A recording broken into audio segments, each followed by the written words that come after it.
So as you may have noticed, I am now on the move, very much like the United States culture and economy. The United States for a long time has been the world's leading economic power. Now that is a very tough market to be in because there are a lot of countries that are vying for that position. So as the United States tries its best to maintain its position, it has for a long time led the world in agriculture, manufacture, as well as global trade.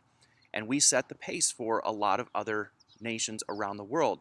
Now that can vary from year to year, but typically the United States is right up there with the top countries.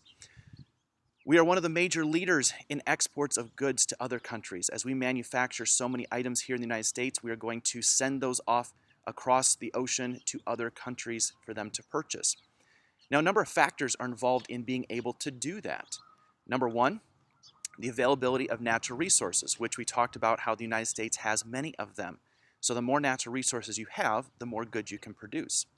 You also have to have a skilled labor force. And the United States has been fortunate enough to have a lot of people come to the United States for that purpose, to contribute to our labor force. You also need to have a stable political system. And that is important, that there is not a lot of unrest in the government and putting a lot of regulations on the businesses that will cause problems for exporting to other countries. Now, the United States has also benefited from a free enterprise system, which has allowed individuals the freedom to control their business. The government has, for the most part, maintained a hands-off policy. However, it has been forced to put in certain regulations from time to time. And so because of that free enterprise system, the business owners are able to reap the profits that their company makes. And that is a wonderful thing for you if you are going to go out and create your own, let's say a coffee shop or a donut shop. And you want to charge as much as you want for that coffee or for those donuts. You have the freedom to do that. Now, people may not buy it at that price, but you can charge whatever you want. And then if you make a profit, you get to keep that money. Now, as we look at the United States and the agriculture and industry, the United States produces a large percent of the world's global food supply. Because of the Midwest and the breadbasket that is there and the amount of crops that are grown, we can produce a lot of food for the rest of the world. So areas like the South and the Midwest focus on crop farming. On the other hand, we have the West, which focuses more on cattle production and therefore is going to help export a lot of meat to other parts of the world. One of the reasons that the United States is such a large producer is because of the technological advances that have come our way. And with the inventions and the ideas that have come out of the United States, it has allowed us to be able to produce so much agriculture and increase our industry. There's another term here that's important to understand. It's called post-industrial. And as we look at the economy in a post-industrial way, it's the idea that manufacturing no longer plays a dominant role in society.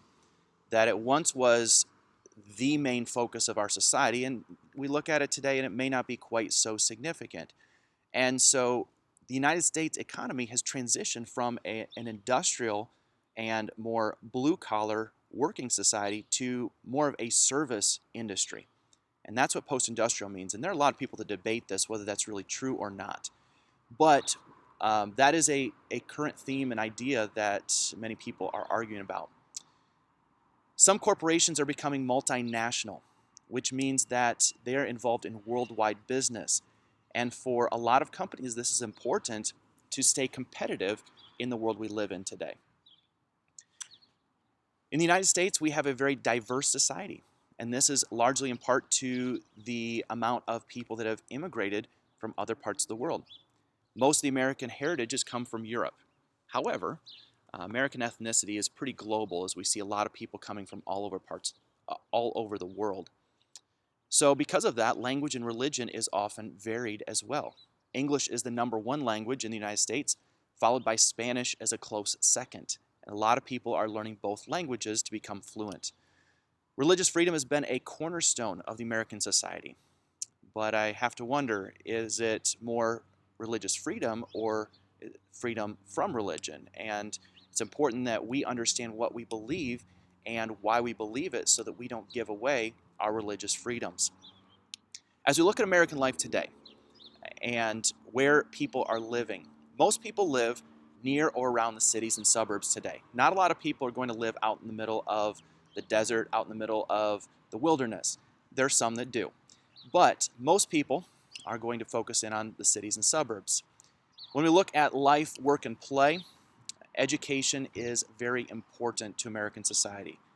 Americans hold service industry jobs, which means that they're going to have higher education to be able to do that.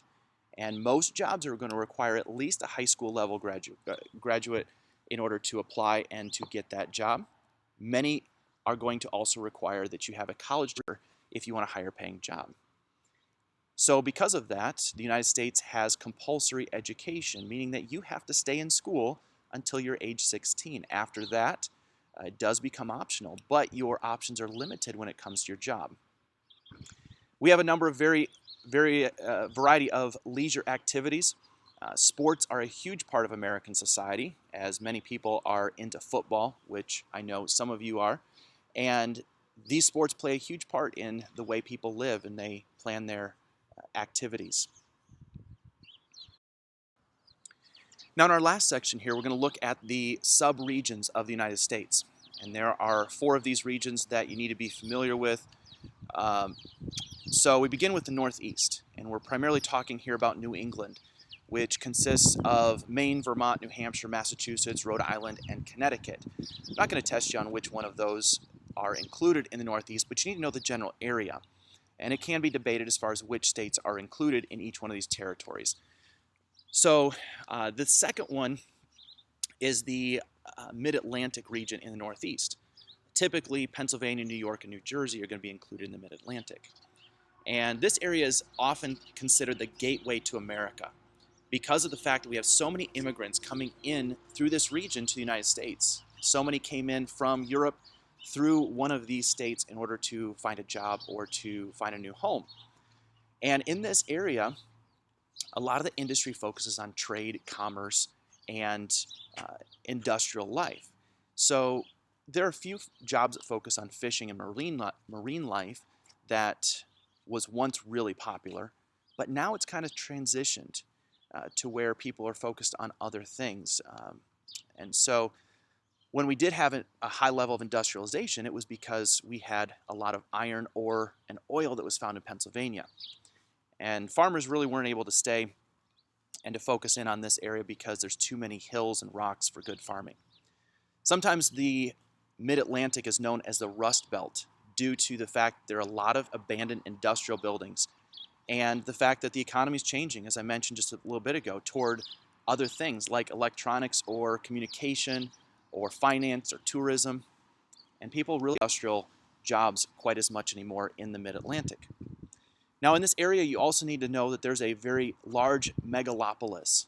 It's sometimes called the Boswash megalopolis because the area from Boston to Washington, D.C. has grown into one large urbanized area.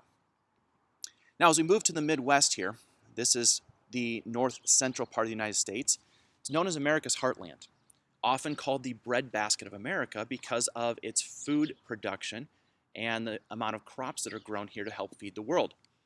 Many of the cities are located right along the rivers or the Great Lakes in order to aid in the transportation and shipping of all those crops. There is some change going on in the Midwest, however.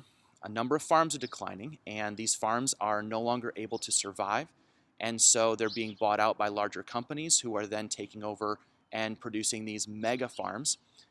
And so a lot of people are moving to the cities and away from the farmland.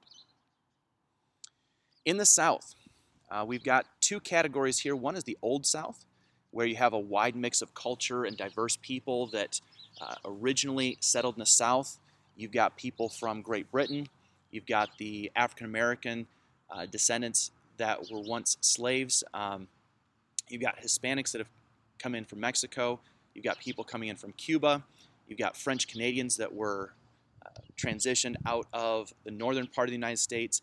And so there's a whole lot of people that are a part of this idea called the Old South, and a lot of diverse cultures and ethnicities down here in the South.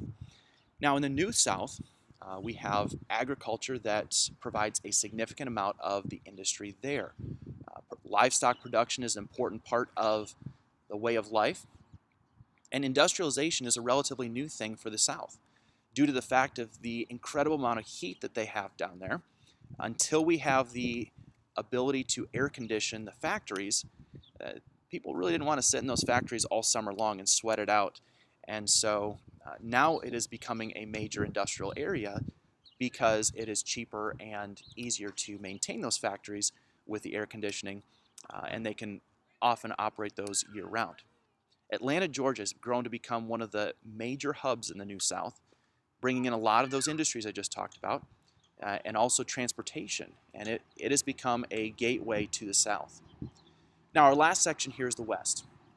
And as we look from the Great Plains all the way to the Pacific, we're also going to include Alaska and Hawaii here in the West. And a lot of irrigation has helped to be able to develop the West, and air conditioning has been a huge help to encourage people to move out west. And this is one of the fastest growing regions in the United States as people are moving more and more to that part of the country. Los Angeles, California here is the largest city, and it is the greatest commercial center of the region. So I hope this has helped give you an overview and a few things to focus in on, things that you need to know